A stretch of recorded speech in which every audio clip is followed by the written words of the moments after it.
السلام علیکم، صبح بخیر، گڈ مارننگ اور آداب عرض ہے. آپ دیکھ رہے ہیں باخبر سویرا. میں ہوں آپ کے ساتھ مدیحہ نقوی اور میں ہوں شفاعت علی. خواتین و حضرات، بہت ساری باتیں کرنی ہیں آپ کے ساتھ. خاص طور پہ جناب پی ڈی ایم کے حوالے سے بات کرنی ہے. 2 فروری ہو گئی. 31 جنوری کو مبینہ طور پہ وزیر اعظم نے استعفیٰ دینا تھا، وہ تو نہیں دیا. 1 ہو گئی، 1 کے بعد 2 آ گئی. شفاعت 2021 کی بات کی تھی، انہوں نے 2022 کی بات کی تھی یا 2023 کی بات کی تھی؟ سال 2021 تھا. ملک میانمار تھا یا پاکستان تھا یہ نہیں بتایا تھا. تو عین ممکن ہے کہ آنگ سانگ سوچی کی بات کر رہے ہیں وہ. عین ممکن ہے، یہ تو کچھ بھی ہو سکتا ہے. دیکھیں پی ڈی ایم کا دعویٰ غلط نہیں ہو سکتا. یا دیکھا کیسے میں نے یہاں پہ پالیسی.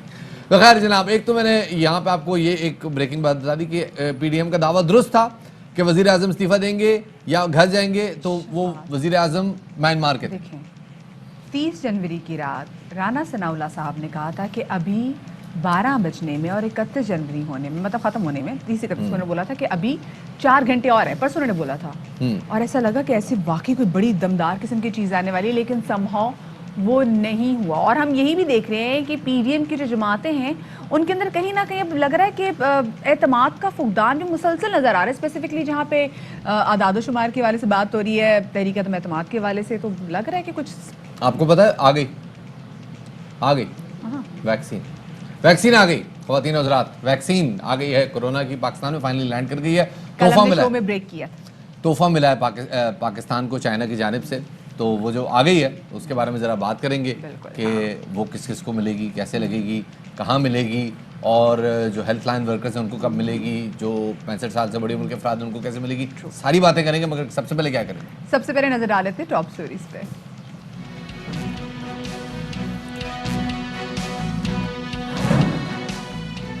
پہاڑوں کے دامن میں واقع کرکٹ اسٹیڈیم کا سحر انگیز منظر کی دنیا بھر میں دھوم. بلوچستان کے گوادر کرکٹ اسٹیڈیم سے زیادہ اگر کوئی اور خوبصورت کھیلوں کا مقام ہو تو ضرور دکھائیں. یہ کسی پاکستانی کا نہیں بلکہ انٹرنیشنل کرکٹ کونسل کا کہنا ہے. 31 جنوری کی ڈیڈ لائن گزر گئی. لانگ مارچ کب ہوگا؟ ان ہاؤس تبدیلی کے لیے کیا کرنا ہے؟ مولانا فضل الرحمان نے مشاورت کے لیے زرداری اور نواز شریف سے ٹیلی فونک رابطہ کر لیا.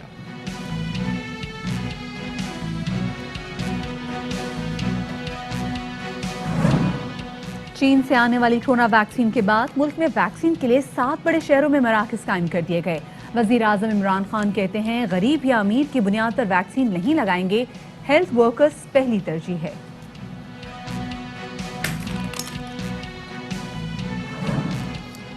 اور نامور سماجی رہنما بلقیس سیدھی کی خدمات کا نہ صرف ملک بلکہ عالمی سطح پر بھی اعتراف کیا جانے لگا. بین الاقوامی اعزاز پرسن آف دا ڈیکیڈ کے لیے نامزد. 21ویں صدی کی پہلی 2 دہائیوں کی سب سے زیادہ متاثر کن شخصیت بھی قرار دے دی گئی.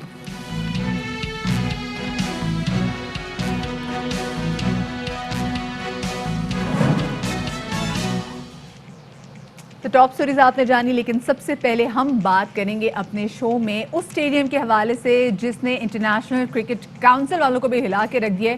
اتنی خوبصورت تصاویر شفاعت گوادر کرکٹ اسٹیڈیم کی آئی ہیں اور میرے خیال سے اب وہ جلد وہ ٹائم آنے والا ہے کہ جو کہتے ہیں نا کہ جو لارڈس کرکٹ اسٹیڈیم لندن کا جو سب سے خوبصورت کرکٹ اسٹیڈیم تھا، یہ گوادر ہمارا کرکٹ اسٹیڈیم پاکستان کا، یہ اس کو کر دے گا ریپلیس.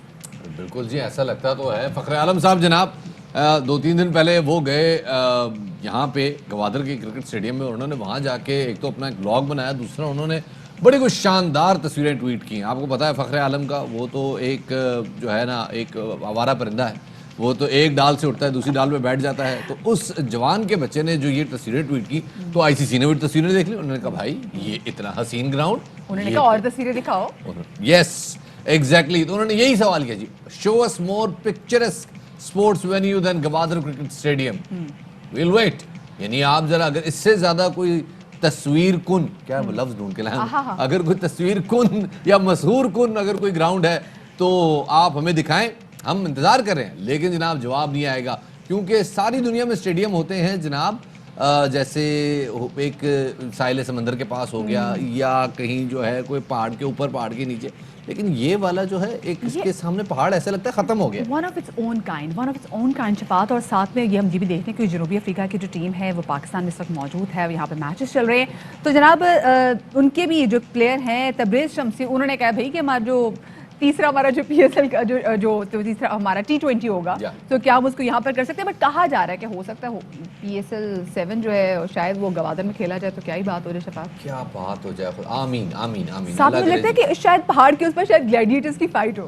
ہاں یہ بھی ہو سکتا ہے. وائٹ واکرز، یہ جناب وہ You never know. جنہوں نے گیم آف تھرونز دیکھا ہوا ان کو وہ دا وال یاد آتی ہوگی اس پہاڑ کو دیکھ کے. بالکل سیدھا پہاڑ ہے، بالکل ایسا لگتا ہے کہ جیسے اس پہاڑ کو نا مطلب خاص طور پہ کاٹا گیا ہے. کچھ نہیں کاٹا جی، قدرتی یہ it's all natural.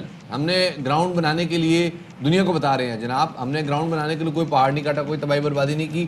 Its nature. اور اس نیچر کے بیچ میں جناب ایک اویسس، ایک نخلستان پیدا ہو گیا ہے جہاں پہ جو کرکٹ کے پیاسے ہیں وہ پانی پیئیں. آئے کیا بات ہے شفاعت، جملہ دے دیا میں نے. شپو دو دھڑوی آج تو صبح بڑی شاعرانہ نیچر آپ کی ہوئی ہے. But that's the future of Pakistan. آپ دیکھ رہے کتنا خوبصورت جو ہے پھول پھینک رہا ہوں خود پہ ایسے. خیر جی، لیکن ہمیں گل پاشی ان پہ بھی کرنی ہے جنہوں نے اسپیسیفکلی جا کے اس کا دورہ بھی کیا ہے اور ان کی تصویریں سب کے ساتھ شیئر کی، اور انشاءاللہ ہم بھی جلدی جائیں گے. بولو آمین. آمین. ویری گڈ، میری پوری ٹیم نے آمین بولا. اس حوالے سے بات کریں گے جناب شوبز کی معروف شخصیت فخر عالم صاحب سے. السلام علیکم Fakhr, good morning and welcome to Bakhabar Savera. فخر، گوادر کرکٹ اسٹیڈیم کی ایک جھلک نے تو پوری دنیا کو کریزی کر دیا ہے. آپ تو خود وہاں پہ جا چکے ہیں اور آپ نے وہاں پہ زبردست پکچرز نہ صرف انجوائے کی ہیں ویژولی، بلکہ آپ نے لوگوں کے سامنے بھی رکھی ہیں. کچھ بتائیے اس شاہکار کے بارے میں. سب سے پہلے تو آپ دونوں کو good morning. Madiha, Shafaat, great to be here again with you guys. Gwadar ایک بہت ہی خوبصورت جگہ ہے اور گوادر کا کرکٹ گراؤنڈ جو ہے وہ آپ دیکھ لیں کہ میں نے صرف 2 3 4 تصویریں اور ایک ویڈیو لگایا کہ وہ پوری دنیا میں اس کا چرچا ہو رہا ہے. تو میں پورے پاکستان کے لوگوں سے گزارش کروں گا، خاص طور پہ جن کو کرکٹ کا شوق ہے، جو کرکٹ کھیلنا چاہتے ہیں، وہ کلبز، وہ ٹیمیں، وہ کارپوریٹ ٹیمیں، بینکوں کی ٹیمیں، کالجز کی ٹیمز جو کرکٹ کھیلنا چاہتے ہیں، آپ لوگ فوراً گوادر کا ٹرپ پلان کریں اور وہاں پر جا کر کھیلیں. تو اٹس جسٹ میگنیفیسنٹ. ایک طرف سمندر، دوسری طرف وہ ایرڈ چٹانیں، بالکل فلیٹ ڈراپ کلفز جو ہیں آپ کے ساتھ بالکل میدان کے ساتھ، اور پھر ایک لش گرین گراؤنڈ بیچ میں. اور اس کے لیے جو ہے وہاں کے تمام جو لوگ ہیں، جو انتظامیہ ہیں، جنہوں نے اس کو پاسبل کیا اتنی مشکل حالات میں، چونکہ وہاں پہ پانی کی کمی ہے آپ لوگ جانتے ہیں، تو وہاں پہ اتنا گرین گراؤنڈ بنانا اور اتنی زبردست پچ، ٹرو بیٹنگ پچ بنانا، ان کو بڑا کریڈٹ جاتا ہے. یہ پریسائزلی یہی بات پوچھنا چاہ رہا تھا کہ چلیں وہ پکچرس تو ہے، پہاڑ بھی ہے، سمندر کی ہوا بھی ہے. سمندر بھی کچھ زیادہ میں ہمیں ہارڈلی 1.5-2 کلومیٹر دور سمندر ہے. تو اس میں گراؤنڈ کیسا ہے، گیم کیسا ہو رہا ہے، آؤٹ فیلڈ کیسا ہے، ذرا وہ بھی بتائیں. بہترین سپاٹ ہے یہ کرکٹ ایونٹ کے لیے. تھوڑی سی چیزیں ہیں، چونکہ آپ کو پتا ہے جب میں نے ٹویٹ کیا تو پھر ICC والوں نے بھی اس کو ٹویٹ کیا اور پھر وہ پوری دنیا جو کرکٹ کی ہے اس کے بارے میں بات کر رہی ہے. بڑی اچھی فیسلٹیز ہیں، لیکن واضح طور پہ ICC کے کچھ سٹینڈرڈز ہوتے ہیں. ان سٹینڈرڈز کو ان کو ابھی بھی میرا خیال ہے اس کے ساتھ تھوڑا سا الائن کرنا پڑے گا. آئی ایم شیور کہ پاکستان کرکٹ بورڈ میں چونکہ بڑے پروگریسو لوگ ہیں، وسیم خان جو MD ہیں، احسان مانی صاحب، یہ لوگ اس کو غور سے دیکھیں گے، اس کے اوپر مزید گفتگو ہوگی. بٹ آئی تھنک کہ مستقبل میں اور کچھ نہیں تو سٹارٹ جو ہے وہ فرینڈلی میچز یا ایگزیبیشن میچز کے ساتھ ضرور کیا جا سکتا ہے، جو کہ ہمارے اپنے لوکل چینلز پہ ہم لوگ براڈ کاسٹ کریں، ٹیلی کاسٹ کریں. اور آنے والے دنوں میں ہو نوز کہ وہاں پہ انٹرنیشنل کرکٹ بھی ہو رہی ہو، اور کچھ نہیں کچھ تو فرسٹ کلاس کرکٹ اور PSL تو ہو ہی رہا ہو وہاں پہ. بالکل، یہ تو کہہ رہی ہوں کہ انٹرنیشنل کرکٹ کا بھی آغاز ہونا چاہیے، because every other person is going گاگا over it. تو اسپیشلی یہ جو جنوبی افریقہ کے کھلاڑی ہیں شمس تبریز، انہوں نے بھی بول دیا بھائی کہ ہو سکتا ہے تو تیسرا T20 میچ گوادر اسٹیڈیم میں کروا دے. کھیلنے کی خواہش کو انہوں نے اظہار کیا ہے. سوچیں مطلب اس نے تو تہلکہ ہی مچا دی ان پکچرز نے. دیکھیں آپ ان کی بات کریں، جب میں نے یہ ٹویٹ کیا وہ کیا آسٹریلیا سے پرانے ان کے کرکٹر ہیں ڈیمین مارٹن، ہمارے کامنٹیٹر ہیں ڈینی موریسن، ان سب کے مجھے واٹس ایپ میسیجز آنے شروع ہو گئے، where are you, where is this place, you never told us about this place, یہ فلاں. میں نے کہا بھائی یہ ہمارا گوادر ہے. ہر ایک نے کہا کہ یار you have to take us here, you have to. اچھا وہ صرف اور صرف اسٹیڈیم نہیں، وہ وہاں کے بیچ سے بھی، اور وہاں کا جو میں چونکہ بیچ میں سوئمنگ بھی کر رہا تھا، وہاں پر سمندر میں بھی گزرا ہوا تھا، نئے ایئرپورٹ پر بھی گیا ہوا تھا، تو they were just stunned with the natural beauty of the place. تو یہ ہے کہ اب آپ دیکھیے انشاءاللہ آئندہ آنے والے دنوں میں بڑے بڑے جو کرکٹرز ہیں، بڑے بڑے پلیئرز جو ہیں وہ یہاں پر کھیلنے کی خواہش. بہت بہت شکریہ جی فخر عالم صاحب. انشاءاللہ ایسا ضرور ہوگا. بڑے بڑے کرکٹرز آئیں یہاں پہ اور بڑے بڑے اچھے وینیوز ہیں ہمارے پاس ملک میں. میرپور کا گراؤنڈ بھی وہ کشمیر میں ہے، وہ بھی کسی سے کم نہیں ہے. ایبٹ آباد کا گراؤنڈ بھی کسی سے کم نہیں ہے. لیکن شفاعت یہ تو نا اپنی نوعیت کا بالکل ایک منفرد قسم کا، مطلب اتنا خوبصورت. میں کہہ رہی ہوں نا، مطلب لارڈز اور وہ جو ان کا نیوزی لینڈ میں جو ان کے ہے کوئنز ٹاؤن میں، سب پیچھے رہ گئے. یہ بالکل بات درست ہے. میں انتظار کر رہا ہوں کہ گلگت میں اسٹیڈیم کب بنے گا, تو پھر ذرا جو ہے نا ذرا جس سے پشوری میں کہتے ہیں اونٹ گل مردیں چوئی گی, تو پھر ذرا پتہ چلے گا کہ جناب باقی دنیا میں کون سا وینیو ہے اور کہاں ہے اور اس وینیو کے آگے کیا بیچتا ہے. تو جناب انشاءاللہ ترجمان حکومت بلوچستان جناب لیاقت شاہوانی صاحب ہمارے ساتھ موجود ہیں. شاہوانی صاحب بہت شکریہ وقت دینے کے لیے. گوادر اسٹیڈیم پوری دنیا کی توجہ کا مرکز ہے اور پوری دنیا جو ہے اس کے اوپر توجہ دے چکی ہے, تو بلوچستان حکومت کو جاگی ہے, کوئی خیال ہے کہ یار ذرا دنیا کو ایک ایسی بلا کے یہاں پہ ایک ورلڈ 11 کروا لیا جائے, یا یہاں پہ ایک کوئی ایک انٹرنیشنل لیگ کا کوئی میچ کرا لیا جائے, یا ویسے ہی کوئی بڑے ایونٹ کا پریکٹس میچ ہو جائے, کوئی پریکٹس میچ کوئی ہے ایسا پلان؟ جی امکان بھی ہے, ہماری خواہش بھی ہے, خصوصاً نیشنل اور انٹرنیشنل سطح کے ٹورنامنٹس ہونی چاہیے. پی ایس ایل سامنے آگے آ رہا ہے, تو ہماری تو زبردست خواہش ہے کہ پی ایس ایل کا وہاں پر میچ ہو, بھلے شروع میں جو ہے فرینڈلی میچ ہی رکھا جائے. اور یہ بلوچستان گورنمنٹ کی بہت بڑی اچیومنٹ ہے, ایک عام سا گراؤنڈ جسے ہم نے اتنا ڈیولپ کیا کہ آج پوری دنیا میں اس کی تعریفیں ہو رہی ہیں. اور نہ صرف یہ ایک اسٹیڈیم, یہ تو اب نظروں میں آیا ہے, اس کے علاوہ بلوچستان گورنمنٹ کے بہت سارے جو پروجیکٹ مکمل ہو چکے ہیں اور جو مکمل ہونے جا رہے ہیں انشاءاللہ. اس طرح کے بہت سارے اسٹیڈیم آپ کو بلوچستان میں مستقبل میں دیکھنے کو ملیں گے. بلوچستان کے تمام اضلاع میں 50 سے 60 ایکڑ پہ محیط بڑے بڑے sports complex stadiums Balochistan government جو ہے, یہ ہمارا پروگرام ہے, اس پہ ہم کام کا آغاز ہو چکا ہے. تو اس طرح کے اسٹیڈیم اور بھی بہت سارے بنیں گے. بہرحال یہ جو گوادر کا یہ جو اسٹیڈیم ہے, اس کو ہم مزید اب بہتر بھی کریں گے, اس کو اسٹریچ بھی کر رہے ہیں تاکہ جو بین الاقوامی جو ٹیمیں ہیں وہ آئے تو اسی معیار کے مطابق ہم اس کو ڈیولپ کر سکیں. یہ تو بڑی اچھی بات ہے مانی صاحب, جیسے بھی آپ نے بات کی اور آپ نے بھی کائنڈ آف خواہش کا اظہار کیا کہ یہاں پہ اگر پی ایس ایل کے میچز ہو جائے تو بڑی اچھی بات ہے. اور ساتھ میں ابھی آپ نے بولا کہ اور یہاں پہ امپروومنٹ بھی ہوگی, تو اگر اب مزید امپروومنٹ ہوگی تو کیا ہی کہنے ہوں گے. اچھا, اس کے علاوہ کچھ ہم آپ سے جاننا چاہیں گے کہ ایسے کون کون سے سیاحتی مقامات ہیں جن پر آپ لوگ ابھی کوشش کریں کہ وہاں پہ بھی تمام فیسلٹیز جو ہیں وہ دی جائیں, اور اس سال اور کون سے بڑے پروجیکٹس ہیں جو کہ پائپ لائن میں ہیں؟ رواں سال تو ابھی مارچ میں ہمارا جو زیارت ڈیولپمنٹ پیکیج ہے وہ مکمل ہو جائے گا. پورے بلوچستان کی جو ٹورسٹ اسپاٹس ہیں ان کا فیزیبلٹی اسٹڈی پہ کام کا آغاز ہو چکا ہے, وہ اپریل میں مکمل ہوگا.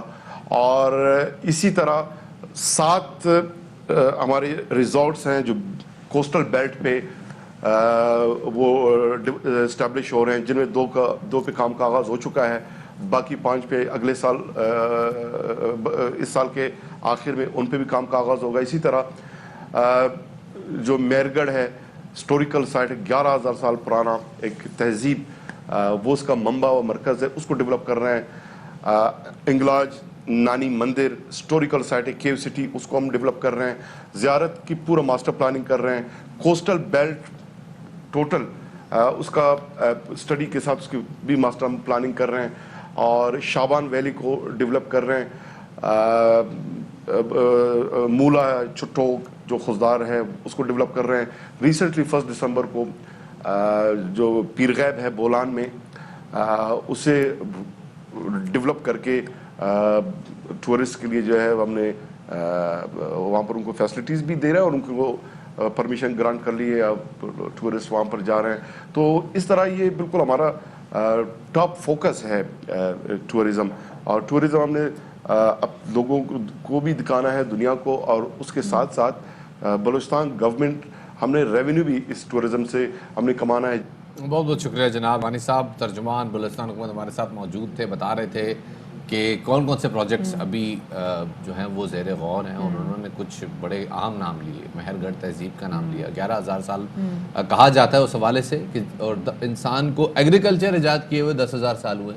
مہرگڑھ تہذیب اس زمانے کے آس پاس کی دنیا کی قدیم ترین تہذیبوں میں سے ہے. لیکن اگین یہ بات اب بہت سارے لوگوں کو نہیں معلوم, یہ سب سندھ ہی ہے, یہ سندھ کی تہذیب ہی ہے, چاہے وہ ہڑپا ہو, چاہے وہ موہنجو داڑو, چاہے وہ مہرگڑھ ہو, چاہے وہ کوٹ ڈجی ہو, یعنی کشمیر سے نیچے سب سندھی مانتے تھے. بعد میں آ کے یہ جو ڈویژنز ہیں یہ مزید. بہت بہت شکریہ جناب. وانی صاحب ترجمان بلوچستان حکومت ہمارے ساتھ موجود تھے, بتا رہے تھے کہ کون کون سے پروجیکٹس ابھی جو ہیں وہ زیر غور ہیں، اور انہوں نے کچھ بڑے اہم نام لیے. مہر گڑھ تہذیب کا نام لیا، 11,000 سال کہا جاتا ہے اس حوالے سے کہ، اور انسان کو ایگریکلچر ایجاد کیے ہوئے 10,000 سال ہوئے ہیں. مہر گڑھ تہذیب اس زمانے کے آس پاس کی ہے، دنیا کی قدیم ترین تہذیبوں میں سے ہے. لیکن اگین یہ بات اب بہت سارے لوگوں کو نہیں معلوم، یہ سب سندھ ہی ہے، یہ سندھ کی تہذیب ہی ہے، چاہے وہ ہڑپا ہو، چاہے وہ موہنجو داڑو، چاہے وہ مہر گڑھ ہو، چاہے وہ کوٹ ڈجی ہو. یعنی کشمیر سے نیچے سب سندھی مانتے تھے. بعد میں آ کے یہ جو ڈویژنز ہیں یہ مزید بننا شروع ہوئی ہیں. سو اگین جی we are looking forward to it, اور ہم چاہیں گے کہ اس تہذیب کو پوری دنیا کے سامنے لایا جائے. بالکل شفاعت، اب ذرا آگے بڑھتے ہیں اور تھوڑا بہت پولیٹیکل خبروں کا تڑکا لگانا بھی بہت زیادہ ضروری ہے، کیونکہ ایک کے بعد ہم دیکھ رہے تھے جلسے ہو رہے تھے، جلسوں میں استعفوں کا ذکر ہو رہا تھا، استعفوں کا دعویٰ ہو رہا تھا، پھر لانگ مارچ کی دھمکی دی جا رہی تھی، اور اب پی ڈی ایم کی 31 جنوری کی جو ڈیڈ لائن تھی وہ بھی گزر گئی. اپوزیشن حکمت عملی تبدیل کرنے پر مجبور ہو گئی ہے. خود مولانا فضل الرحمان نے اس بات کا اعتراف بھی کیا ہے، اور انہوں نے آصف الزرداری اور نواز شریف سے ٹیلی فونک رابطہ بھی کیا. لانگ مارچ یا ان ہاؤس تبدیلی یا کسی دیگر امور پہ تو جو ہے وہ انہوں نے کہا کہ بھئی کیا کر رہے ہیں، کچھ بتائیں ہمیں. مطلب لانگ مارچ ہم نہیں کر رہے، استعفے ہم دے نہیں رہے، اور ان ہاؤس تبدیلی ہم لا نہیں سکتے، تو پھر پی ڈی ایم کیا کرے. تو اس کے جواب میں مجھے وہ ایک ٹک ٹاک یاد آ جاتی ہے. کون سی؟ وہ جو ایک خاتون نے کہا بڑی تھا آپ ٹک ٹاک دیکھ رہے ہوتے شفاعت آج کل؟ ہم نے بریک کی تھی، وہ جو خاتون نے کہا تھا کہ جی وہ فلانے کا فون آیا ہے، فلانے نہیں رہے. تو وہ مجھے لگتا ہے پی ڈی ایم جو اپنے میاں کی موت کو فیک کر رہی تھی. یہ کچھ ایسے ہی ہوا ہے جناب کہ پی ڈی ایم بھی نہیں رہے. تو خیر جناب، یہ تو پی ڈی ایم کی حوالے سے جو بات چیت ہے یہ تو ہم گزشتہ کافی مہینوں سے کہہ رہے ہیں کہ پی ڈی ایم کے پاس کوئی پلان سمجھ میں نہیں آ رہا کہ کیا ہوگا. اس لیے شفاعت آج اپنے شو میں پوچھیں گے، فیصل کریم کنڈی صاحب ہمیں جوائن کریں گے اور ان سے پوچھیں گے بھائی کہ آپ لوگوں کی تمام تر ڈیڈ لائنز چلی گئی ہیں تو آگے کا لائے عمل کیا ہوگا. لیکن کل آپ کو پتہ ہے کل کافی مصروف ترین دن تھا وزیر اعظم عمران خان کے لیے. انہوں نے ٹیلی فون پر براہ راست عوام سے گفتگو بھی کی، ان کے سوالات کے جواب بھی دیے، اور وزیر اعظم نے کہا کہ طاقتور کا احتساب لازمی ہے اور قانون کی حکمرانی کے بغیر ملک ترقی نہیں کر سکتا. کیا کہنا تھا ان کا، آپ کو سنواتے ہیں. سارے ملک کے بڑے کو اکٹھے ہو کے یونین بنا کے اور میرے پہ پریشر ڈال رہے ہیں 2.5 سالوں سے کہ جی ہمیں این آر او دے دو. میں نے جس دن ان چوروں کو این آر او دے دیا نا، اس ملک سے سب سے بڑی غداری کروں گا. ان 2 بڑے ڈاکوؤں کو 2 این آر او دیے، وہ آج ہم بھگت رہے ہیں. وہ طاقتور کو آپ این آر او دے دیں، غریب لوگوں کو جیلوں میں بھر دیں. یہ قوم کی تباہی کا راستہ ہے. طاقتور کا زیادہ ضروری ہے کہ ان کا احتساب کریں بجائے کمزوروں کا. کبھی آج تک کسی ملک کو پٹواریوں نے اور تھانے داروں نے نہیں ختم کیا. پرائم منسٹر اور اس کے وزیروں نے جب چوری کیا تب ملک تباہ ہوا ہے. جی جناب، پرائم منسٹر اور اس کے وزیروں نے جب چوریاں کی ہیں تب ملک ختم ہوئے ہیں. وزیر اعظم نے جناب اس موقع پہ قبضہ مافیا کے خلاف اعلان جنگ کیا، اور انہوں نے کہا کہ جی تمام قبضہ گروپس کا ریکارڈ نکالا جا رہا ہے اور ایسے مافیاز کے خلاف ہم نیچے سے اوپر تک جائیں گے. زمین پہ قبضہ ہے، کسی طاقتور نے قبضہ کیا ہوا ہے سرکاری زمین پہ کہ میرے پورٹل کے اوپر وہ لکھوائیں. جو یہ 2 مین پولیٹیکل پارٹیز، انہوں نے سب سے پہلے قبضہ گروپوں کو پالنا شروع کیا. قبضہ گروپ ان کے جلسے بھی فائنانس کرتے تھے، ان کو بھی فائنانس کرتے تھے، ان کی اے ٹی ایم مشینیں بھی بنے ہوئے تھے. گورنمنٹ کے اندر بیٹھ کے وزیر اور پرائم منسٹرز ان کو پروٹیکٹ کرتے تھے، بلکہ کئی وزیر خود قبضہ گروپ کے حصے بنے ہوئے تھے. ہم اس وقت سارے قبضہ گروپوں کے پیچھے جا رہے ہیں. بڑے بڑے محل گر رہے ہیں. ہم نے اب پورا ان کے خلاف جنگ لڑنی ہے. اس سے پہلے پارٹی اجلاس میں وزیر اعظم عمران خان کا کہنا تھا کہ شفاف انتخابات میں بڑی رکاوٹ اپوزیشن جماعتیں بن رہی ہیں. اپوزیشن ہارس ٹریڈنگ کر کے سیٹیں حاصل کرنا چاہتی ہے. یہ خدشات کچھ غلط بھی نہیں ہیں. ان حالات میں پاکستان پیپلز پارٹی کے رہنما فیصل کریم کنڈی نے دعویٰ کیا ہے کہ حکومت کے 25 سے زائد ایم این اے ان سے رابطے میں ہیں. وفاقی وزیر اطلاعات شبلی فراز کہتے ہیں کہ پی ڈی ایم کی کھوکھلی دھمکی آشکار ہو گئی ہے، استعفے لطیفے ثابت ہوئے ہیں. جبکہ دوسری جانب وفاقی وزیر فواد چودھری یہ کہتے ہیں کہ 31 جنوری کو بہت سے لوگوں کے خواب چکنا چور ہوئے. پہلے ہی کہا تھا یہ پرانی تنخواہ پر کام کریں گے. اور اس حوالے سے بڑے لوگوں کے خواب چکنا چور ہوئے ہیں. میں تو پہلے ہی کہہ رہا تھا کہ سب لوگ جو ہیں وہ اپنی اپنی تنخواہ میں کام کریں گے. اپوزیشن کو دیوار سے لگانے کا حکومت کا موقف نہیں ہونا چاہیے. ہمیں اصلاحات چاہیے الیکشن کے سسٹم میں، جوڈیشل اپوائنٹمنٹس ہیں، گورننس کے سسٹم میں اصلاحات چاہیے. 11ویں ترمیم کے بعد اور این ایف سی ایوارڈ کے بعد کانسٹیٹیوشنل فریم ورک ہے اس نے جس قسم کے مسائل کھڑے کر دیے ہیں فیڈریشن کے لیے، لیکن کوئی میکنزم نہیں ہے جس سے ہم جانچ سکیں صوبوں کو جو پیسہ جا رہا ہے یہ خرچ بھی ہو رہا ہے یا نہیں، مہنگائی ہو رہی ہے، کس نے کنٹرول کرنا ہے؟ وزیر اعظم کے پاس تو کوئی اختیار نہیں ہے، یہ اختیار چیف منسٹرز کے پاس ہے۔ چیف منسٹر وزیر اعظم کو جواب دہ نہیں ہے، اختیار سارا اس کے پاس ہے۔ جن لوگوں نے بھی 18ویں ترمیم کی ان لوگوں نے نہ سوچا نہ سمجھا۔ پنجاب کو جتنا نقصان نواز شریف اور پی ایم ایل این کے آرٹیکل 158 کے اوپر سائن کرنے سے ہوا، کبھی تاریخ میں نہیں ہوا۔ جناب یہ ساری صورتحال ہے کہ جو وزیر اعلیٰ ہے صوبے کا وہ پرائم منسٹر کو جواب دہ کیوں نہیں ہے، وہ اپنی اسمبلی کو جواب دہ کیوں ہے؟ اس پہ فواد چودھری صاحب تنقید کریں۔ فیصل کریم کڈی صاحب کو شامل کرتے ہیں جناب اور ان سے ذرا معلومات حاصل کرتے ہیں۔ فیصل صاحب بہت شکریہ ہمیں وقت دینے کے لیے۔ پہلے تو سر ہم ذرا پی ڈی ایم کے حوالے سے بات کریں گے، فواد چودھری صاحب کی طرف بعد میں آتے ہیں۔ وہ پی ڈی ایم نے کہا تھا جی ہم استعفے دیں گے، پھر اس کے بعد بات آئی کہ جناب استعفوں کی ضرورت نہیں پڑے گی، 31 جنوری سے پہلے ہی وزیر اعظم استعفیٰ دے دیں گے۔ 31 جنوری بھی گزر گئی، اب لانگ مارچ کا اعلان ہونا تھا وہ بھی نہیں ہوا، تو لانگ مارچ نہیں ہے، استعفے نہیں ہے، بظاہر ایسا لگ رہا ہے کہ نمبرز بھی نہیں ہیں نو کانفیڈنس کے لیے۔ کیسے کیا لائے عمل ہے؟ بسم اللہ الرحمن الرحیم۔ دیکھیں ڈیڈ لائن بالکل جو ہے وہ 31 جنوری تک ہم نے ڈیڈ لائن دی تھی وزیر اعظم کو اسٹیپ ڈاؤن کے لیے، اور انہوں نے ڈیفینیٹلی استعفیٰ نہیں دیا۔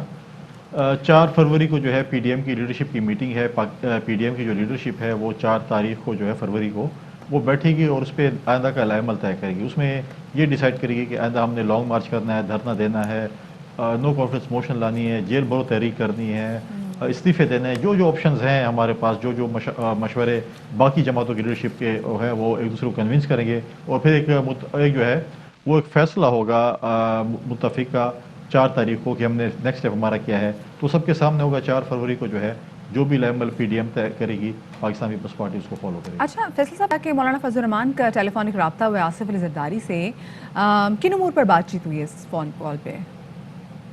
مولانا صاحب نے زرداری صاحب کو فون کیے ہیں، اور جب 2 سیاستدان فون کرتے ہیں آپس میں تو پولیٹیکل ڈسکشن ہوتی ہیں۔ انہوں نے میاں صاحب کو غالباً فون کیے، تو ایک پولیٹیکل ڈسکشن مولانا فضل الرحمان صاحب اور آصف علی زرداری صاحب کے درمیان ہوئی ہے، اور جو کرنٹ سچویشن اس پہ جو ہے ان کی آپس میں ڈسکشن ہوئی ہے۔ جہاں تک آپ بات کر رہے ہیں کہ جی حکومت چاہتی ہے کہ صاف شفاف سینٹ کے الیکشن ہو، ہم بھی یہ چاہتے تھے۔ کیا آپ مجھے بتائیں کہ ابھی تک اپوزیشن کے ساتھ کسی حکمران جماعت نے رابطہ کیا؟ کیا ان کی کمیٹی، ماضی میں ہم نے بھی حکومتیں گزاری ہیں، اپوزیشن میں رہے، نارملی یہ ہوتا ہے کہ اگر حکومت کے پاس کوئی آتے ہیں، کوئی بل آتے ہیں یا کوئی کانسٹیٹیوشن امینڈمنٹ کرتے ہیں، وہ کمیٹی بناتے ہیں اور اپوزیشن کو آن بورڈ کرتے ہیں۔ انہوں نے تو پہلے سپریم کورٹ سے رابطہ کیا، پھر جو ہے انہوں نے ٹی وی پہ اناؤنس کیا کہ ہم یہ کرنے والے ہیں، اور دیکھیں ہم تو شفافیت چاہتے تھے، لیکن جب ماضی میں چیئرمین سینٹ کے اوپر عدم اعتماد کی تحریک آئی، 14 بندے انہوں نے خرید و فروخت کیے، اس کے بعد انہوں نے جس طریقے سے ناچنا گانا شروع کیا، مٹھائیاں تقسیم کی، اور پھر جو ہے وہ جشن منا رہے تھے، تو اس وقت ان کو شفافیت کا احساس نہیں تھا۔ تو مسئلہ ہے کہ اپنے لیے جو ہیں وہ سب کچھ جائز قرار دیتے ہیں، دوسروں کے لیے وہ حرام کرتے ہیں۔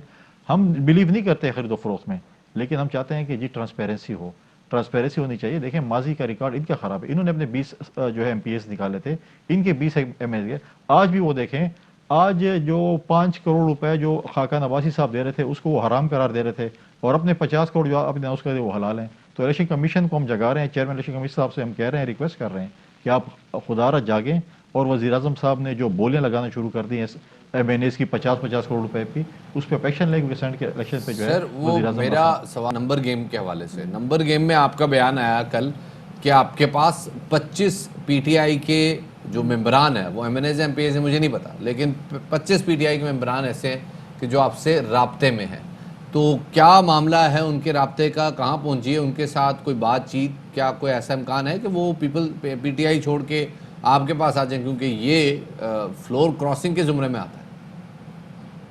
دیکھیں میں نے دعویٰ کیا تھا پریس کانفرنس میں، کراچی میں میں نے پریس کانفرنس کیا کل، میں نے اس میں دعویٰ کیا کہ 25 اراکین میرے ساتھ رابطے میں، اور بالکل میں اس دعوے پہ ابھی بھی قائم ہوں۔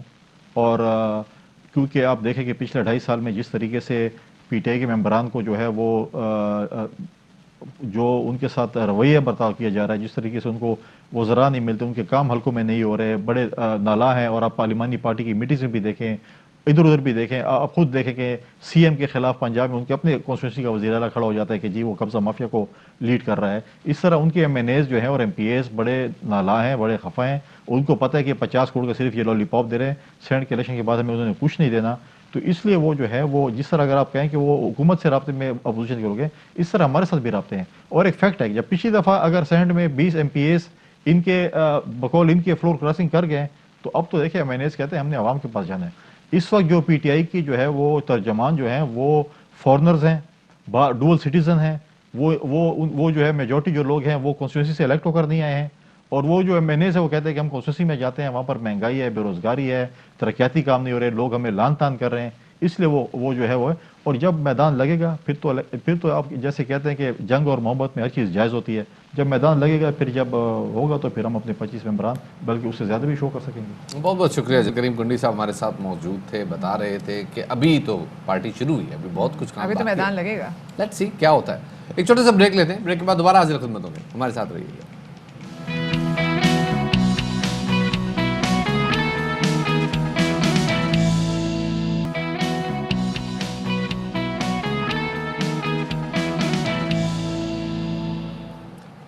کے بعد خوش آمدید کہتے ہیں جناب آپ کو باخبر سویرا میں. اور جناب آ گئی ویکسین, آ گئی فائنلی. وہ ویکسین جس کے بارے میں انتظار کیا جا رہا تھا کب آئے گی, اور وہ ہماری جو اس وقت درد کا مداوا ہے, وہ جو اس زہر کا تریاک ہے, وہ فائنلی پہنچ گیا جناب. اور بڑی خوشی کی بات ہے جی, چائنا کی طرف سے ایک تحفہ آیا اور اس تحفے کو جناب ریسیو کیا گیا بڑے عزت و احترام کے ساتھ. اور بہت ضروری ہے میرے خیال میں اس وقت میں اس تحفے کو اکنالج کرنا. بالکل شفاعت, کیونکہ چائنا نے بھی پاکستان کی جو خدمات رہ چکی ہیں, کیونکہ جب ووہان سے جب یہ وائرس کا جب سلسلہ شروع ہوا تھا تو اس کے بعد جب ہم نے دیکھا کہ کافی زیادہ آئسولیشن کا سامنا کرنا پڑا چائنا کو, پاکستان واز دا واحد کنٹری ہم جس کو کہہ سکتے ہیں جو کہ چائنا کے ساتھ اس وقت بھی کھڑا تھا. اور جب ان کے پاس ان کی اتنی ہیلتھ فیسلٹیز ختم ہو رہی تھی تو پاکستان نے ان کو ہیلپ آؤٹ کیا تھا. اب چائنا کی جانب سے پاکستان کو کل جو پہلی کھیپ موصول ہوئی ہے وہ 5 لاکھ ویکسین کی, کرونا ویکسین کی کھیپ موصول ہوئی ہے. اور ملک میں اس پہنچنے والی کووڈ ویکسین کا وزیر اعظم عمران خان نے اعلان کیا ہے کہ جو ویکسین لگانے کے لیے امیر یا غریب بالکل بھی سے فرق نہیں کیا جائے گا, بلکہ یہ ایک طریقہ کار کے تحت لگائی جائے گی. اور کوشش ہے کہ سب سے پہلے طبی عملے یعنی کہ ہمارے ہیلتھ ورکرز کو یہ ویکسین لگائی جائے, اور اس کے بعد طریقہ کار کے تحت 60 سال سے زائد عمر یا ایسی بیماری کا شکار جن کو کرونا سے مشکل پیدا ہو سکتی ہے ان کی باری آئے گی. تو جناب اسی حوالے سے بات کرنے کے لیے ہمارے ساتھ موجود ہیں پارلیمانی سیکرٹری صحت ڈاکٹر نوشین حامد صاحب, ان کو شامل گفتگو کرتے ہیں. بہت شکریہ ڈاکٹر صاحب وقت دینے کے لیے. پہلے تو ذرا یہ بتائیے گا کہ کیا طریقہ کار رکھا گیا ہے, جو ڈیش بورڈ بنایا گیا ہے, نیشنل ڈیش بورڈ جس پہ تمام ان ہائی رسک ہاسپٹلس کی فہرست موجود ہے جہاں کووڈ کیسز سب سے زیادہ ہیں, کیا ترجیح میں پہلے نمبر پہ وہ اسپتال آئیں گے اور ان کا عملہ آئے گا؟ جی بالکل, بسم اللہ الرحمن الرحیم. اس وقت ہمارے پاس تقریباً 4.5 لاکھ کے قریب جو ہے وہ ہیلتھ کیئر ورکرز جو ہیں وہ رجسٹرڈ ہیں, اور ان میں ہم لوگ اب فوکس ان پہ کر رہے ہیں کہ جو اس وقت ہائی برڈن سٹیز ہیں جن میں سب سے زیادہ اس وقت کرونا کے کیسز ہیں, اور ان سٹیز میں بھی ہم ان ہاسپٹلس کے اوپر فوکس کر رہے ہیں جہاں پہ سب سے زیادہ کرونا کے پیشنٹس جو ہیں وہ اس وقت موجود ہیں. 15 سے 20 سٹیز ہیں پورے ملک میں جن کے اوپر فوکس کیا جا رہا ہے, اور انہی کے جو میجر ہاسپٹلس ہیں ان کے اندر سب سے پہلے ان کے ہیلتھ کیئر ورکرز کو جو ڈائریکٹ ڈیوٹی دے رہے ہیں یا وہ ان کے اوپر فوکس کیا جا رہا ہے. صحیح. اچھا ڈاکٹر صاحب آپ سے بھی پوچھنا چاہیں گے کیونکہ اسٹوریج کا آف کورس جب کرونا ویکسین کی بات کرتے تو اس کی اسٹوریج بھی بہت زیادہ امپورٹنٹ ہوتی ہے, تو کون کون سے ایسے شہر ہیں جہاں پر اسٹوریج کے حوالے سے بندوبست کیا گیا, اور کیا وہاں پر تربیت یافتہ عملہ بھی موجود ہے جو کہ تمام تر صورتحال کو ٹیک کیئر بھی کرے گا جس کی؟ دیکھیں سب سے پہلے تو یہ کہ ہم نے پچھلے مہینے ان کی ٹریننگز جو ہیں وہ کرا دی تھی, جن لوگوں نے ویکسین کو ڈیل کرنا ہے اور اس کو آگے ڈسپینس کرنا ہے, تو وہ ساری ٹریننگ مکمل ہو چکی ہوئی ہیں. جہاں تک اسٹوریج کا ہے, اسٹوریج کا ہمارے پاس بہترین ایک نظام EPI جو ہمارا ایکسپینڈیڈ پروگرام آف امیونائزیشن ہے اس کا ہمارے پاس اسٹوریج کا یہاں, کیونکہ ساری ویکسینز جو ہیں مختلف وہ یہیں سے ڈیل ہوتی ہیں, اور پاکستان میں آپ کو پتہ ہے بہت ساری ویکسینز استعمال ہوتی ہیں, پولیو, میزلز, DPT وغیرہ جتنی بھی ویکسینز ہیں, تو ان کے لیے اسٹوریج کا اور ٹرانسپورٹیشن کا ایک بہترین نظام ہمارے پاس موجود ہے. ریفریجریٹڈ ٹرکس ہیں, اور ہمارا اپ ٹو BHU لیول جو ہے ہمارے, کیونکہ وہاں پر بھی یہ ویکسینز لگتی ہیں بچوں کو, تو وہاں تک ہمارے پاس یہ اسٹوریج کا نظام جو ہے وہ موجود ہے. فرسٹ فیز کے اندر ابھی ہم صرف تحصیل ہیڈ کوارٹرز تک یہ چیزوں کو لے کے جا رہے ہیں اور اسی طرح سے ای پی آئی کے سسٹم کے تھرو یہ ساری ویکسینز جو ہیں یہ یہاں پر پہنچیں گی. سیکنڈ فیز میں ہم بیسک ہیلتھ یونٹ کو رورل ہیلتھ سینٹرز کو کریں گے اور رورل ہیلتھ سینٹرز تک جانے کا مقصد یہ کہ وہاں پہ چونکہ ڈاکٹرز موجود ہوتے ہیں, ایمبولینس موجود ہوتی ہے. اول تو اس کے کوئی سائیڈ ایفیکٹس جو ہیں سیریس ابھی تک رپورٹ نہیں ہوئے, مگر ان کیس اگر کسی قسم کا سائیڈ ایفیکٹ اگر ہوتا ہے تو وہاں پر ایمبولینسز موجود ہوتی ہیں جو کہ فوری طور پہ ان کو ٹرانسپورٹ کر سکتی ہیں. تو یہ تمام چیزیں کنسیڈریشن میں رکھتے ہوئے سارے پلانز بنائے گئے ہیں. اچھا ڈاکٹر صاحب, اب یہاں پہ یہ بھی ذرا بتائیے گا کہ کیا ترتیب رکھی گئی ہے, کون سے لوگ ہیں جن کو پہلے ویکسین ملنی ہے, کون سے لوگ ہیں جن کو بعد میں ملنی ہے, اور پرائیویٹ انویسٹرز اور وہ پرائیویٹ وینڈرز جو ویکسین امپورٹ کرنے کے خواہش مند ہیں اور وہ چاہیں گے کہ ان کے پرائیویٹ اسپتالوں میں یہ ویکسین دستیاب ہو, اس کے حوالے سے کیا کوئی لائحہ عمل ترتیب دیا گیا ہے؟ جی دیکھیے, پرائیویٹ سیکٹر کو گورنمنٹ پوری طرح سے جو ہے فیسیلیٹیٹ کر رہی ہے, ان کو پرمیشن دے دی گئی ہے کہ وہ منگائیں, مگر میں سمجھتی ہوں کہ ان کو ویکسین کو لانے میں تھوڑا سا ٹائم لگے گا, کیونکہ ظاہر ہے جو پرائیویٹ لوگ پارٹیز ہوں گی انہوں نے ایک تھوڑی اماؤنٹ کی جو ہے وہ منگائیں گے, ان کے آرڈرز اتنے بڑے نہیں ہوں گے جس طرح سے گورنمنٹ ٹو گورنمنٹ لیول پہ آرڈرز جا رہے ہیں. تو چونکہ اس وقت بہت بڑے بڑے آرڈرز پلیس ہوئے ہوئے ہیں تو ان کی باری آنے میں تھوڑا سا ٹائم لگے گا, کیونکہ جو country to country orders placed ہوتے ہیں وہ ظاہر ہے پریورٹی پہ ہوں گے, جس طرح سے ہمیں اب مل رہی ہے ہماری گورنمنٹ کو. تو پرائیویٹ والوں کو گو کہ گورنمنٹ پوری طرح سے فیسیلیٹیٹ کر رہی ہے, پر میں سمجھتی ہوں کہ ان کو آرڈرز ریسیو کرنے میں تھوڑا سا ٹائم لگے گا. اور جو آپ پرائرٹی پاپولیشن کا پوچھ رہے ہیں اس کے اندر ظاہر ہے کہ یہ ہیلتھ کیئر ورکرز, جس میں ڈاکٹرز, پیرامediکس, نرسز, ایون وہ ایمبولینس ڈرائیورز جو کہ کرونا پیشنٹ کو کمیوٹ کرتے ہیں, وہ ٹیکنیشین جو کہ وینٹیلیٹرز وغیرہ کو ڈیل کرتے ہیں, وہ سارے ہمارے پرائرٹی پہ ہوں گے ہائی برڈن کیسز جن ہاسپٹلس میں ہیں. اس کے بعد یہ پھر اس کے بعد ہمارے دوسرے ہاسپٹل, جب ان کو ہم کور کر لیں گے پھر دوسرے ہاسپٹل جہاں پہ کورونا کے پیشنٹس موجود ہیں مگر اتنا برڈن نہیں ہے وہاں پر ہوگا. پھر اس کے بعد ہمارے اسینشیل ہیلتھ کیئر ورکرز کے بعد باقی تمام ہیلتھ کیئر ورکرز کو بھی, کیونکہ تقریباً ہمارے پاس 5.5 لاکھ ہیلتھ کیئر ورکرز ہیں پاکستان میں, 4.5 لاکھ رجسٹر ہو چکے ہوئے ہیں, باقی بھی تب تک ہو جائیں گے, ان کو ملے گا. اور پھر ہماری جو پرائرٹی پاپولیشن ہوگی وہ ہمارے ایلڈرلی ہوں گے. ڈاکٹر صاحب یہاں پہ ایک بڑا کوئک سوال ہے, کیا جو جن کو ڈوسز لگ رہی ہوگی ویکسین کی, جن کو شاٹس لگ رہے ہوں گے, کیا ان کے پاس یہ چوائس ہوگی کہ وہ ایسٹرازینیکا اگر لگوانا چاہتے ہیں یا سائنو فارم یا کینسینو, وہ کوئی ویکسین کی ٹائپ خود بھی سجیسٹ کر سکیں کہ ہم یہ والی ویکسین چاہتے ہیں لگے؟ نہیں, میرا خیال ہے یہ پاسبل نہیں ہوگا, کیونکہ جیسے جیسے ویکسینز آئیں گی, ابھی جو یہ پہلی 5 لاکھ آئی ہے ظاہر ہے یہ لگ جائے گی, تو ہم لوگ ایکسپیکٹ کر رہے ہیں کہ تھرڈ ویک آف فیبروری میں ایسٹرازینیکا ہمارے پاس پہنچے گی. تو پھر تب تک یہ لگ چکی ہوگی, وہ آئے گی, تو پھر جو نیکسٹ ان لائن ہوں گے ان کو وہ والی لگ جائے گی.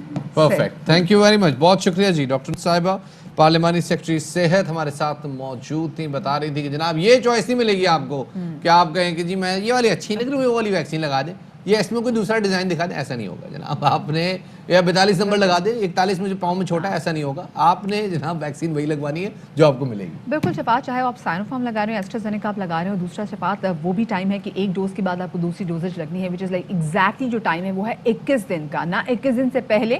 مطلب آپ کہہ رہے جی ہم نے کہیں ٹریول کرنا ہے تو آپ ہمیں دوسری ڈوزج فوراً لگاتے ہیں, تو ایسا بالکل بھی نہیں ہوگا. 21 دن کا ٹائم ہے جو کہ آپ کو پورا کرنا ہے, اور اس کے بعد 22ویں دن پہ آپ کو لگے گی دوسری ڈوزج.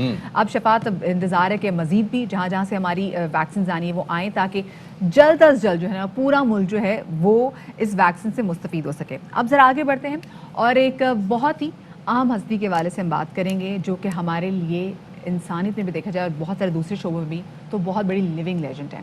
نہ صرف اچھی بیوی, ایک بہترین ماں, اور صرف یہ نہیں کہ وہ اپنے بچوں کی ماں تھیں, وہ ان بچوں کی بھی ماں تھی جن کو ان کی اپنی مائیں, ان کے اپنے باپ کسی کچرے کے ڈھیر پہ پھینک کے چلے جاتے تھے.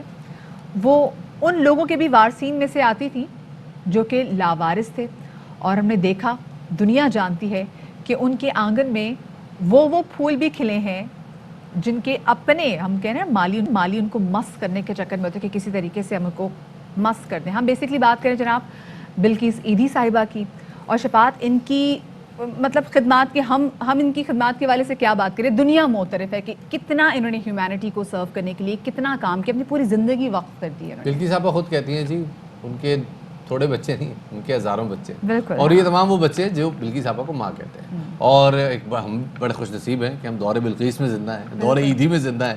ہم نے اپنی آنکھوں سے جاگتی آنکھوں سے عیدی صاحب کو ہم نے کام کرتے ہوئے دیکھا ہے، اور جاگتی آنکھوں سے ہم بلقیس آپا کو بھی دیکھ رہے ہیں. اللہ ان کو سلامتی دے، اللہ ان کو عمر خضر عطا کرے. جس طرح سے وہ انسانیت کی خدمت کر رہی ہیں، اللہ ویسا درد پورے انسانیت کے دل میں پیدا کرے کہ جو دوسرے انسان کو تکلیف میں دیکھتا ہے تو تڑپ جاتا ہے اور اسی خدمت کرنے کا جذبہ اس میں سرشار ہو جاتا ہے. چاہیں گے کہ جیسے اب عالمی دنیا ان کی معترف ہو رہی ہے، ہم بھی ان کی اس آرگنائزیشن کے اعتراف میں کوشش کریں کہ عیدی فاؤنڈیشن کو اگر کسی قسم کے مسائل کو آپ کو لگائے کہ سامنا ہو تو فوراً سے پیشتر ان کی مدد کریں. بالکل شفاعت. اور اب کیونکہ اسپیسیفکلی بلقیس عیدی صاحبہ جو ہے وہ کافی زیادہ بیمار ہے، تو آپ لوگوں سے ہماری یہ التماس بھی ہے کہ آپ لوگ اپنی دعا میں ان کو یاد رکھیں. ایک ایسی خاتون ہیں جنہوں نے اپنی ذات کو، اپنے نفس کو مار کے انہوں نے انسانیت کی اتنی خدمت دی ہے. شفاعت اگر آپ ان کی عیدی سینٹر آپ چلے جائیں تو آپ دیکھیں گے کہ وہ بچیاں جن کو یہ پروان چڑھاتی ہیں، وہ بچیوں کو پروان چڑھاتی ہیں، اس کے بعد یہ ان کی شادیاں کرتی ہیں، وہ بچیاں ان سے ملنے آتی ہیں کیونکہ یہی ان کا میکہ ہے.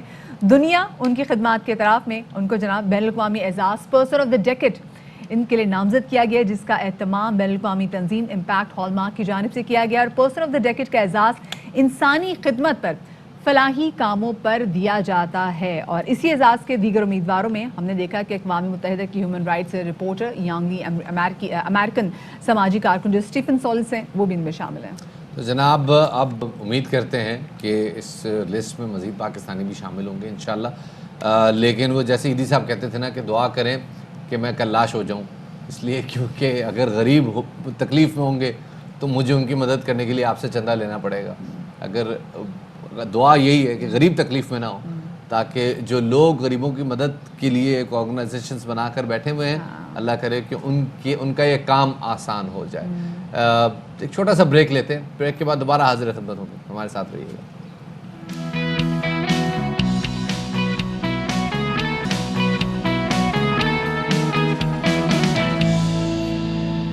Welcome back after the break. اور بریک کے بعد ہم ذرا بات کریں گے ماں بیٹی کے رشتے کے حوالے سے. ماں بیٹی کا رشتہ جہاں پر بہت ہی زیادہ دل فریب ہوتا ہے، ایک دوسرے کی دوست ہوتی ہیں، ایک دوسرے کی وہ کہتے ہیں نا کہ جہاں غم بانٹنے کی بہترین سکھیاں ہوتی ہیں، وہاں پر جناب آپ کو پتہ ہے کہ ماں بیٹیوں سے اچھے ہی بزنس پارٹنر بھی آپس میں کوئی ہوتی نہیں ہے.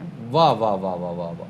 اور اگر ماں بیٹی بزنس پارٹنر ہو جائیں تو بیٹی کے لیے یہ ایک بڑا سرپرائز بھی ہو سکتا ہے، کیونکہ کوئی چھٹی نہیں ہوتی. آپ یہ نہیں کہہ سکتے ایکسکیوز می میں ذرا آفس جا رہی ہوں، نہیں ایسا نہیں ہو سکتا. آپ مطلب ہر جگہ آپ ریڈار جو ہے نا، امی نے نا آپ کو نا کام پہ بھی گھر والا ماحول دینا، جیسے امی ہمیں گھر میں ٹریٹ کرتی نا تو کام پہ بھی امیوں نے آپ کو ایگزیکٹلی ویسا ٹریٹ کرنا ہے. اور یہ بھی نہیں ہو سکتا کہ آپ کام کے بعد گھر چلی جائے اور کہیں کہ جی میں سارا دن کام کیا تھکی ہوں، چھٹو میں سامنے تھی تھے، میں سامنے تھی الماری اپنی سیٹ کرو. سب سے پہلے تو الماری سیٹ کرنا نہیں، یہ کبھی سیٹ نہیں ہوتی ہے الماری. ایگزیکٹلی شفاعت آپ نے کیا بات کر دی ہے. مطلب پرانے مجھے زخم یاد آ گئے، کیونکہ اکثر اماؤں سے کبھی بھی کوئی جا کے درخواست کرنی ہوتی تھی کہ امی یہ پیسے دے دیں یا دوست کی طرف جانا، تو میں کہتی پہلے جا کے اپنے کمرے کی الماری ٹھیک کرو.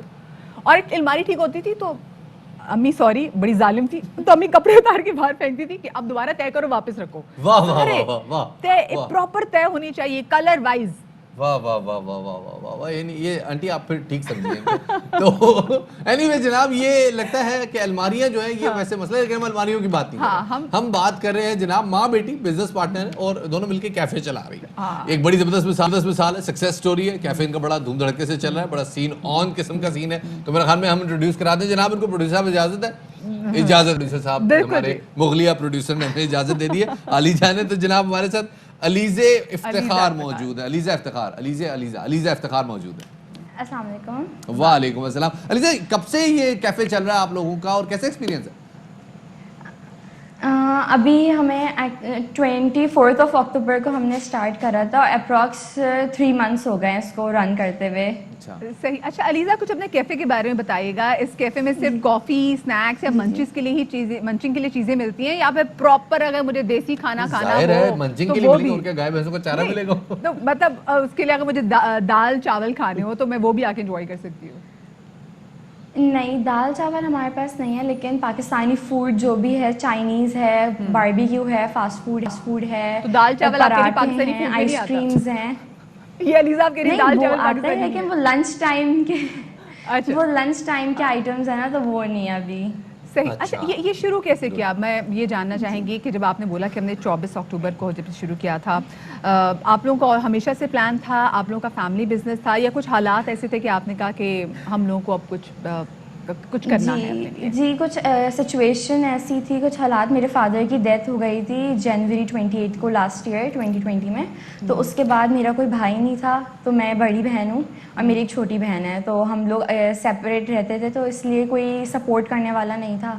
تو اس لیے پھر ہم نے اس کو اسٹارٹ کرا کہ ہم اس کو آگے لے کر جاتے ہیں. تو مما کی عدت کے بعد پھر ہم نے اس پہ ورکنگ کری. 2-3 اور بھی پلانس تھے کہ ہم اس کے ساتھ یا تو پارلر اسٹارٹ کر لیتے ہیں یا کوئی اور کام کرتے ہیں, لیکن یہ ہوا کہ فوڈ تھوڑا ہمیں صحیح لگے گا, آرام سے کر لیں گے.